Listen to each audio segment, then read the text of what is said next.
Hi everyone, in this video we're going to talk about application of international trade. This is chapter 9 of the book of Principles of Economics of Gregory Mankiw. So the first part, it talks about the determinants of trade, which is basically what we have talked before. We had already talked about that. This is the equilibrium without trade. So we're going to emphasize this whole chapter in the analysis of Iceland. This is like the point of this chapter is about steel market. So imagine that there is no import and there is no export. So here we have the basic case where we have price on the y-axis and we have quantities on the x-axis. So we have here the supply as usual is up is like positive slope, and the other is the opposite case, the demand. So here we have the equilibrium. So here we have the Q star and P star. As we know, we have here A, which is considered as the consumer surplus. So remember that the consumer surplus is basically what the consumer they were willing to pay. So all these consumers along the curve, they were willing to pay even a price higher than the competitive price. So this is why it's considered A as the area of the consumer surplus. If you can think about it, it's kind of a save that the consumer can they can put away money. And the other part we have B, which is the producer surplus. It is like analogous the case of consumer. The suppliers or producers along the supply curve, they were willing to offer their products even at a higher price. But due to the competitive equilibrium, they are available or they're able to offer the products at P star. Okay, so compared with this is kind of benefit. So this is B, this is considered the producer surplus. Okay, let's move on. So here we're going to talk about the word price and comparative advantage. So there are two cases basically. First, we have the first one when the country will become a steel importer, or in the other side, the country could become an steel exporter. So basically what we need to compare in the Iceland price is against the price of steel in other countries. This is like kind of the reference. So we can think about the price, the world price, as a measure where the country, in this case Iceland country, will become an exporter or an importer. So the price prevailing in world markets is known as the world price. So we have two cases here. So if the price, the world price is higher than domestic price, then Iceland will become an exporter of steel.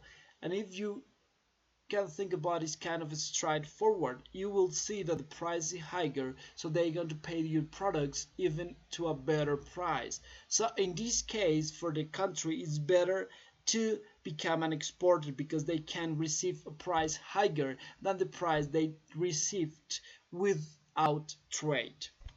And in the other case, imagine that the world price is lower. So it means that consumers they're going to face a lower price if they consume the price of the other countries. So in this case, due to the world price is lower than the price in equilibrium, the country they will become an importer. So at this point, this domestic price is a reference of opportunity cost. So now we will see the gains and losses of the exporting country. So we are now in the first case. So now we're now in the first case where the world price is higher than the price in the autarky, or I mean without trade. So we can think about this is so important, like from the very beginning. We have to think about assumption that Iceland is a small economy. So it means immediately that they are price takers in economy. So what does it mean? Basically that the country they cannot affect the price of the market. So if they supply zero, or they supply much more than they had before, then there is not going to be any change in the world price. So here we are, remember, we are in the export country, so it means, or it implies, the domestic equilibrium price is below the world price. So here we have the basic case. We have the supply demand. Here is the case P star, and Q star is the case of without trade. So now suppose that this PT, this is basically the world price. So automatically we see here how, due to the incentive of a higher price, the consumers they have to pay now PT instead of P star.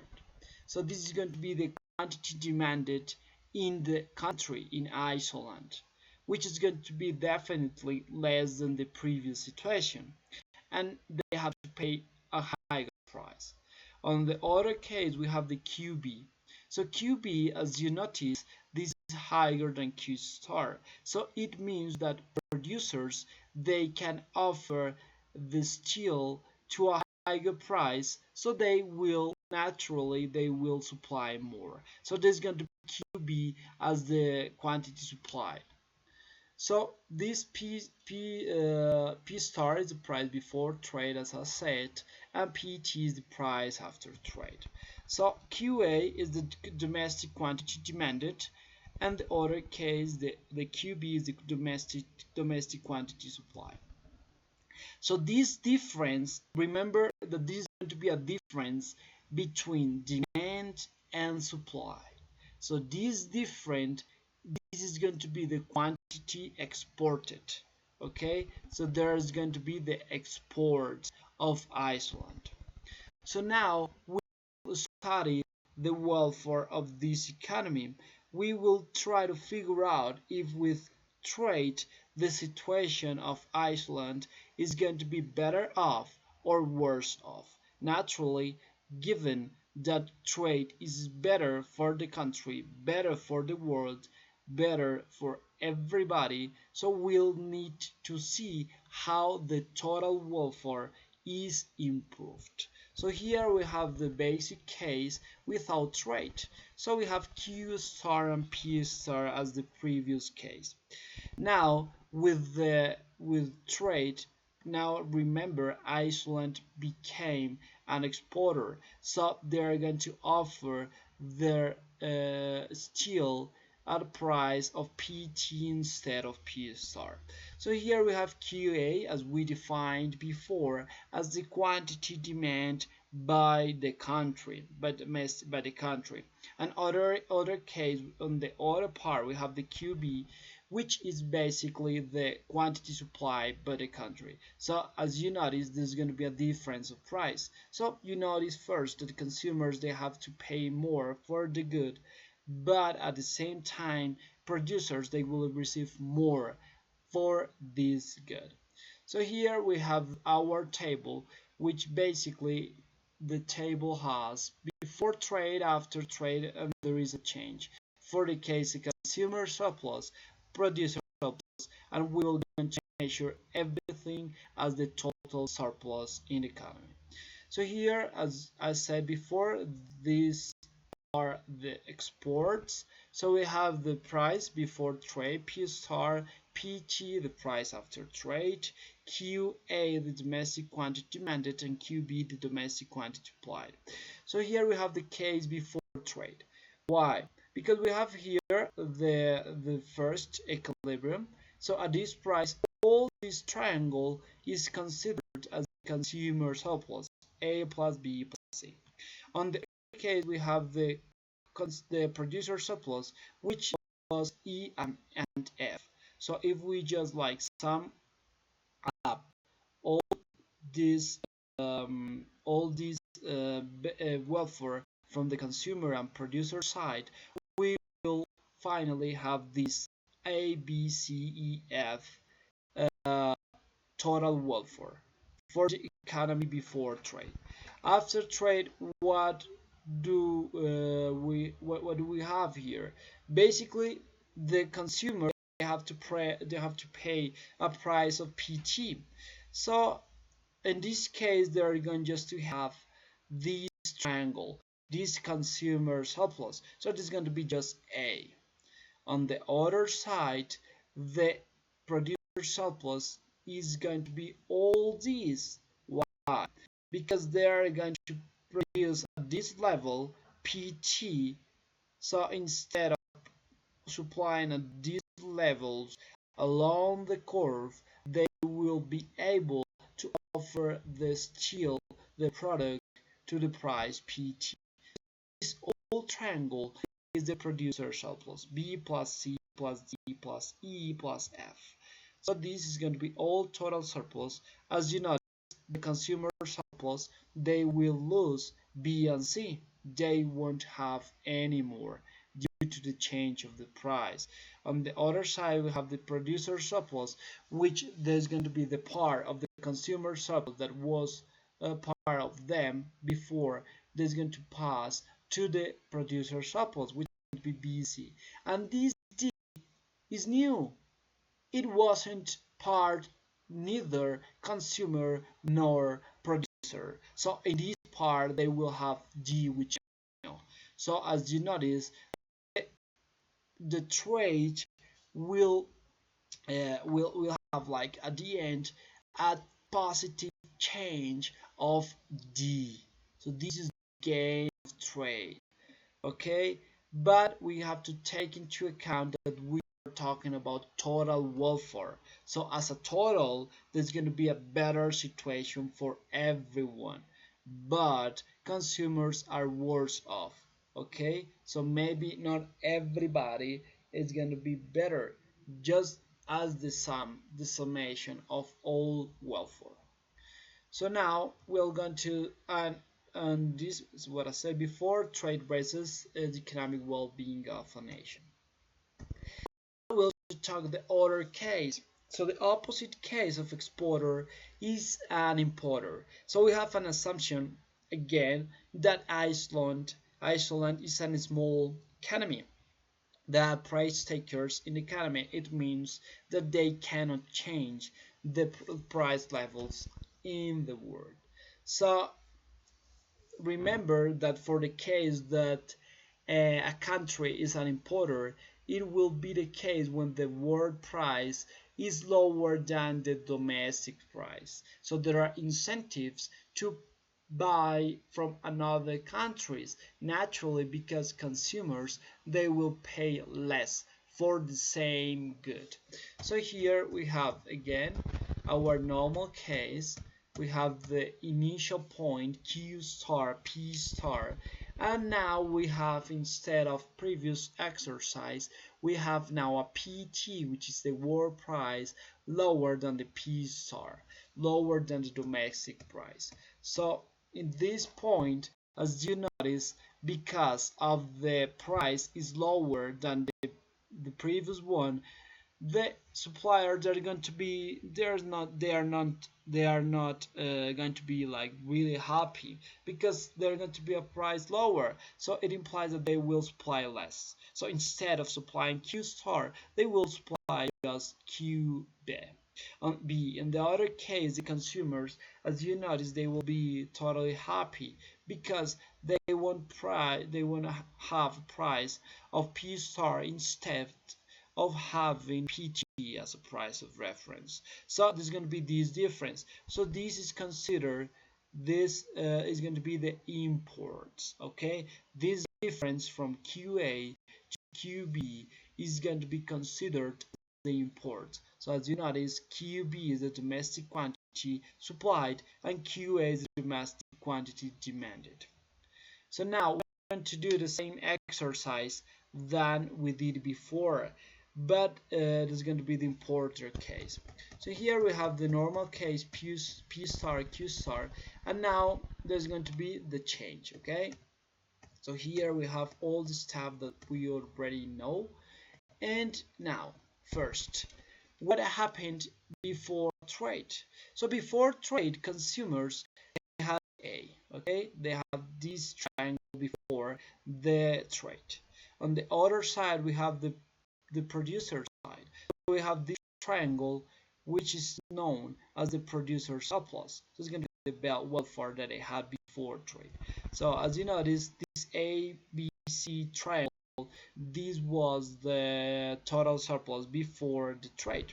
Now what's going on with after trade? So basically, instead of paying P star, consumers they will pay just PT, and they say instead of consuming Q star, they will consume QA. So this is going to be this new triangle as a consumer surplus. So it's going to be A plus B plus D. The producer surplus it changed because they had before B and C, and after the trade they're going to be just this produced. So this is going to be this triangle. This is going to be just C.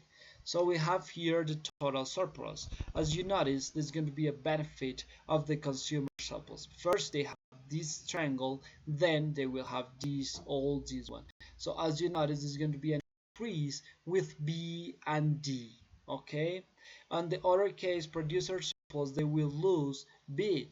Why? Because they had before this old triangle, and after the trade they will just offer the products at PT, so for quantities QB, so the triangle is going to be just this one C. So the loss is B. And now this D is going to be the gain of the trade, because it wasn't, or it didn't belong to any part before trade, but after trade it will belong to consumers. So as a total surplus, there's going to be an increase of G. So here, as you know, as a conclusion, we have producer are worse off and consumer better off. This is completely the opposite of exporting, because in the exporting part, remember, we had producer are better off and consumers worse off. And here what we have is basically this. And as a total welfare, we conclude that trade raises the economic well-being of a nation. And this one, as you know, is the first chapter of Principle of Economics. This is going to be one better conclusion of both parts, for not only for exporting case, but also for importing. This is an important country. Sorry, there is a mistake here. It's going to be an importing country. So this one is going to be one of the conclusion of the 10 principles of economics. As you notice, trade can make everyone better off. Now we're going to talk about basically taxes, but we don't talk about taxes in international trade as we did in the domestic market. We do talk about tariff. Okay, tariff is going to be our best analysis of increase of revenue of the government from the international trade. It's going to be throughout a tariff. So here we have, there's going to be a tax on imported goods. So what does it mean? It means that basically if the country is exporter, there's going to be no effect. Okay, basically a tariff raises the price of imported above the world price by the amount of the tariff. So if we have the price T, which just simply we make the tariff, it means the new price with PT plus tariff. And now figure out about this important fact. Domestic suppliers of steel who compete with suppliers of imported steel can now sell their steel. Why? Because before, remember that we are talking about the importing country, and in this point there will be a tariff. So it means that the foreigner steel is going to be more expensive. So in this case, the producers, domestic producers, they will have the possibility of compete more in the market due to the higher price in the world. And there's going to be this domestic that they will compete with the imported steel. So now we are going to make the welfare analysis of a tariff. So we have the main case. Remember Q star and P star. And now there's going to be a tariff. So what does it mean? It means that this is the situation before tariff. This is the price. But after tariff, it means that the government would like to adopt this policy. So the price automatically is going to be PT. So this difference between these two curves is going to be the size of the tariff. And as you notice, here what do we have? Here we have QB, which was basically the quantity supplied by the country without the tariff, with free trade. Due to the increase of the world trade between quotation marks, because it means that just is going to be an increase on tariff, on the price with the size of tariff. So now the suppliers, they can offer a little bit higher their quantities, their steel. So it implies that they will pass from QB to QC. On the other case, we have the consumers.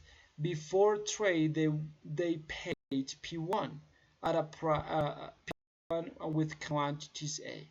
But given the increase of the price, they will just demand QD. So this is going to be a reduction of this part. So now this is going to be now the imports with tariff, that they are less than the imports without the tariff, which was the difference between QA and QB. So here we have QD, the new domestic demand, as we said before, QC, the new domestic supply, and here now we are going to plug the analysis welfare. So before tariff, consumers, they paid P1, and quantities, they received quantities QA. So it means that they had before all this big triangle, this huge part, A, B, C, D, E, F. So it was automatically before before tariff. The producer surplus, instead, it was just G, because they offer a price P1. Okay, so this is going to be the producer surplus. So government revenue, there isn't government revenue because there isn't any tariff. So the consumer surplus, it was all this triangle plus this little triangle. Now after tariff, consumers, they have to pay, instead of P1, they have to pay PT, which is P1 plus tariff. So they will have as a consumer surplus just AB. Now the producer surplus is going to be this CG. How come? Because basically they will be able to offer the products at price PT with quantities QC.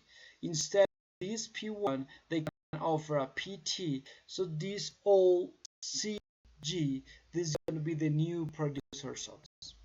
What about the government revenue? This is going to be E. Why? Because remember that this distance from QD, the quantity demand, and the quantity supplied, this is going to be the quantity of imports. Okay, this is going to to be now the new imports, and you have to multiply this by the size of the tariff. So imagine that there are now just 7 tons, 7 tons of steel, and the tariff is $2 by ton.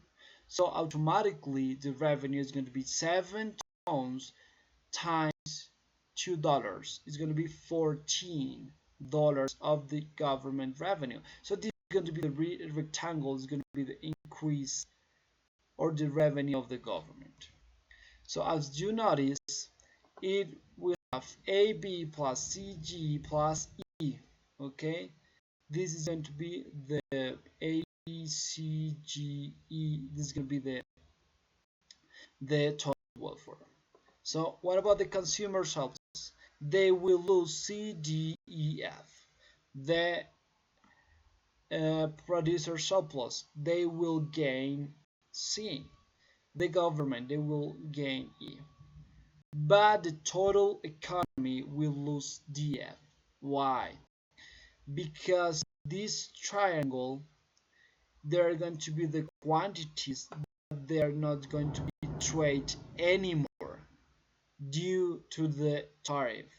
And in this side is going to be the quantities that they are going to offer a higher price. Okay, so this is going to be the difference. So these D and F, they are called as the deadweight loss from a tariff in international trade. So the tariff reduces the quantity of imports and moves the domestic market closer to its equilibrium without trade. So as you know, this PT is closer than P star than P1 from P star. Now we're going to talk about quotas. So as we said before, the tariffs they are like taxes in prices, but quota is more about quantities. So we are going to limit the quantities. So we are not going to limit the price, but we are going to say that now it's not possible to import more than 5 tons. And it's really interesting because these 5 that we are going to allow to import, they are going to belong to like license holders. Okay, there's going to be the unique people that they can use the import of this good. So let's proceed to the example so it's going to be a little bit more clear.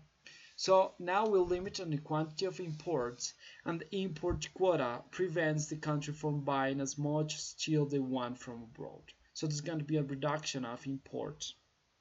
Okay, so the supply is no longer perfectly elastic at the world price. So remember what perfectly elastic means.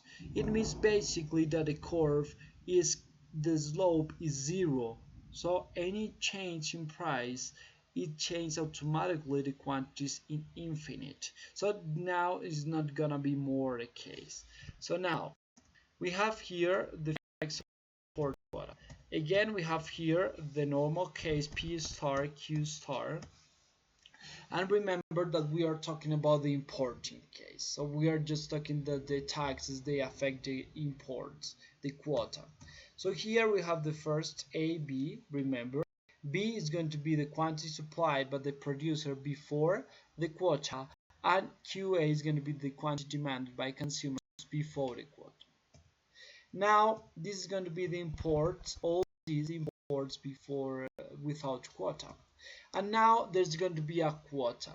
So automatically you just sum the supply curve, you just like sum the quantity of the quota, which is given by quantity, not by price. So automatically the curves will shift to the right. So this is going to be the quota. This is going to be the size of the quota. So here, what are we going to have here? So this PT is now the domestic price with quota. So this is going to be now a change from PT to PD. Okay, there's going to be a higher price from the consumers as expected. On the other side, we have the QD, which it was this is going to be basically the domestic supply after quota. So there's going to be a change, there's going to be an incentive for an increase of the price from PT to PD. So now there's going to be this QD, which is going to be domestic supply by after quota. So here is interesting because this is the limit. Okay, so until this difference from this to this is going to be the limit of importing. So we cannot import more. After that, there is going to be the same slope as the domestic. So here there's going to be the new supply curve. Okay, so here is going to be this. After this, there's going to be this elastic supply. So at this price, there's going to be this. There's going to be there's not going to be any trouble in order to import to this until certain quantity. Which quantity? The size of the quota. After this quantity, there's going to be the same slope of the previous supply curve. So now we're going to talk about the benefits or the changes of the players in this part. So here, first, what was before quota consumer surplus? It was all this triangle: A, C, D, E apostrophe, AE double apostrophe, F. This was all the consumer surplus. The producer surplus, it was just this one. Yeah. The license holder surplus, which is going to be basically the benefit of the people or producers, that they will have the possibility of importing. So remember, before quota there aren't or there weren't a license holder surplus. So the total surplus was all this trend plus G. After quota, so now the consumers, they have to pay, instead of PT, they have to pay PD. So this is going to be the price paid by the consumers. On the other side, we have the producer surplus. It is going to be now just CG. Why? Because they will offer their goods at the price of PD instead of PT, but they're just going to sell QD. So this is going to be the new producer surplus. And now this new player, the license holder surplus. So this is going to be given by this rectangle. Okay, so this rectangle, as the previous one, it was the government. This is going to be the case of holder surplus, because they will have the possibility of importing this quantity of goods, okay, from QC minus QD. So at the end, total surplus is going to be A, B, C, G, and the license holder surplus. So what are the consumer surplus? So they will lose C, D, E prime, E prime, prime, and F. And the producer surplus, they will increase or they will gain C. It wasn't part of them before. And the license holder surplus wasn't in the first explanation, so they will have a net gain E apostrophe plus E double apostrophe. So at the end, we will face a dead weight loss of D and F. It wasn't part before because it's going to be a reduction from QA to QC and the reduction from QB to QD. So here, this is going to be imports with quota, and this all distance the imports without quota. So now we're going to talk about the lessons for trade policy. Basically, from both sides, if the country either import or exporter, the price of steel will be driven to equal the price around the world. So remember, on the side, if they are exporting, so the price there's going to be equal to the world price, and from importing case is going to be the same. So the free trade gives an increasing of total welfare in economy. Obviously there's going to be a change in the consumer and producers, but as a total welfare there's going to be an increase, okay, of all economy. So remember, the best policy will be allow trade without any tariff, okay, and there's going to increase a variety of goods. So there's going to be a good stuff because there's going to be more trade, more goods that they weren't produced before, and now due to the trade is going to be produced. And definitely there's going to be a lower cost through economies of scale. Remember, economies of scale is basically the more you produce, the less average cost you have.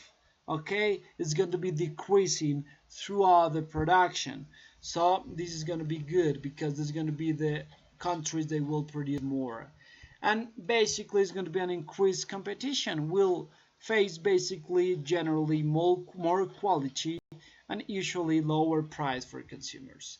And basically the last one, enhanced flow ideas. So when you have new products, maybe you will have more ideas in order to invent another ones from the already invented. What about there's going to be the other case? Now we figured out how the trade it was good for the Iceland economy, but there are a couple of arguments which say as hypothesis that the free trade is bad for the government, for the country, sorry. So the first one is the jobs argument. So as you notice, there's going to be a fall of prices, so the industry they will face a loss of jobs because of the fall of prices. The companies they are not competitive anymore. Now remember that when Iceland imports from the other country, this one will have resources for buying other products for Iceland. That is true as well. So given that the other country will produce more and Iceland will pay for these goods, they will have more available, more like money available in order to buy products from Iceland. The key fact is that Iceland should specialize in some product due to comparative advantage and not absolute advantage. So as we noticed in previous chapters, it doesn't mean that just one country will produce everything.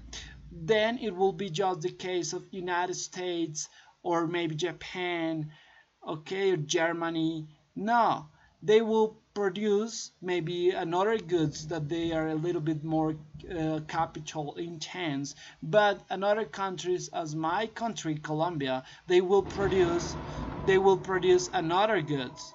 Okay, so this is going to be more talking about the comparative advantage.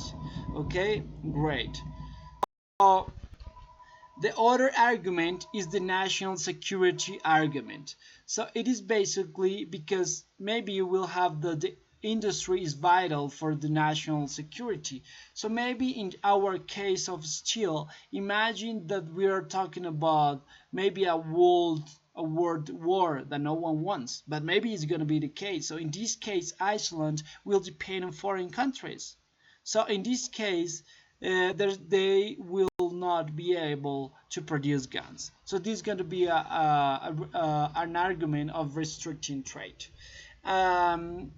And we know that it will be the incentive to ask for national security in order to not to be affected. Okay, case is the infant industry argument. Okay, so in this case, when we talk about the infant industry, we are not talking about children. No, we are talking about the new companies, new startups. Okay, so in this, or basically startups, because it implies that they are new. So when they have startups, so basically there's going to be a restriction of free trade because new industries they need time to face competition. But unfortunately, it is really difficult to put in practice.